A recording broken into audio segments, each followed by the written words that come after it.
What's going on, chess lover? This is Maurice Bishop Chess, and y'all know my slogan: "Life is a game of chess." Today I'm gonna share with y'all the Grand Prix opening. As y'all can see, I played against a Grandmaster PArnaudov. He's actually a Bulgarian Grandmaster. Uh, I actually not know him personally, but he's actually like the co-founder of the modernchess.com. He's been on like chess-based magazines. I definitely know he like coaches a whole bunch of amateur like kids and even with other grandmasters. So I mean, this guy is very well known.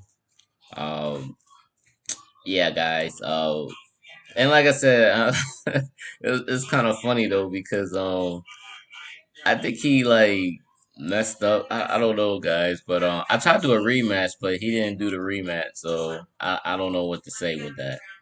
But without further ado, man, we're gonna actually get started. Obviously, I played as white. He played as black. I played at E4, C5, knight C3, knight C6, F4, G6, knight F3, Bishop G7, and then Bishop C4. Now, the whole point of Bishop C4 is this F7 pawn is a focal point, which is what I want. Especially once I castle, I could go Knight G5, hitting the F7 pawn, which is pretty much the whole setup. He goes D6 and I castle, and he goes E6, and of course E6 is a very good move because it's pretty much stopping me from getting to this F7 pawn, and then eventually he can go Knight E7 and then go to D6 to D5 to get a strong grip in the center, to cause me some problems or whatever, So and that's usually how it happens. I go D3, and I go. He goes knight E7. Now the whole point of obviously the whole point of D3 is obviously I want to get this dark square bishop out because eventually I want to go F5, and of course exchange this dark square bishop, which is pretty much what I want to do. I go Queen E1. He castles king side. I go Queen H4. He goes F6. Um, I play this a lot. I've never seen pawn F7 to F6. I've never seen that, and I was just figuring maybe he studied something. I don't really know, but I've never seen F6, and I was like, this can't be right because of you're leaving this a potential weakness and everything, and then I still have my bishop on C4. So, what do y'all think I did, guys? With this, like, what is the next move you think I did? And I give y'all 3 seconds to think about this. You could pause the video if you need to. So for all y'all guys that think F5, that's exactly what I played. Why F5? The whole point of F5 is number one, this pawn is pinned. So really the only thing he could take it with is really this pawn and his knight. But the real reason why I did F5 is because I wanted to open up the king side as fast as possible, as well as exchanging the dark square bishop. Because once I exchange that dark square bishop, potentially he'll have dark square weaknesses, and his king side will totally be open, which is pretty much what I want. Uh, yeah, guys. So, what do y'all do after this move? He goes G5. Well, what is your next move, guys?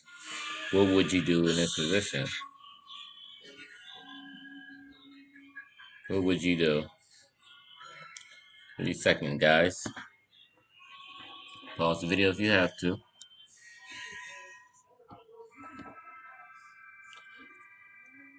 All right, guys. So just said something like Bishop B3. I mean, that's honestly that's actually like the number one move. It's actually a computer engine move or whatever. But you know me, I don't think like a computer. So I have other ideas in mind. So what I did was, guys, I go knight capture G5. And I ain't gonna lie to y'all guys. I pre-moved this. I pre-moved knight capture G5. I just knew G5 was going to be the answer. Definitely not D5. D5 wasn't going to be the answer, but moving a pawn G5, I believe he would have did. But guys, this is what he did though, guys. I guess he wasn't expecting me as on my level to do something tactical or whatever. But I go knight capture G5 and my opponent does D5. When he did D5, I checkmated him on H7, yo. which is like pretty crazy, man.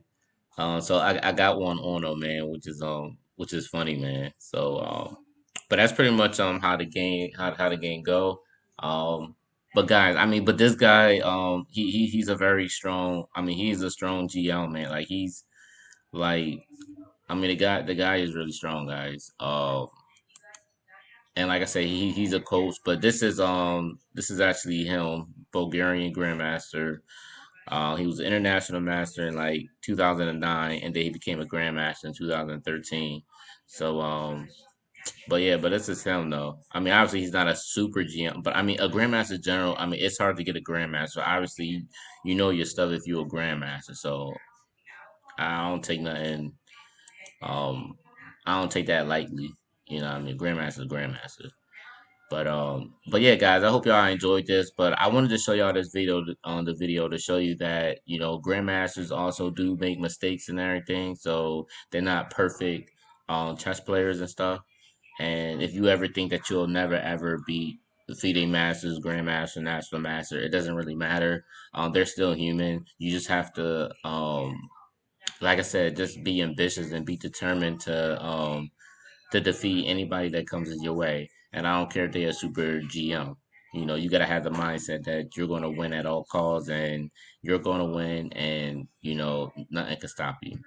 So that's all I got to say, guys. I hope y'all enjoyed this video. Please like, please share, please comment. Let me know what y'all think. And also, guys, don't forget to subscribe. All right, y'all. Peace.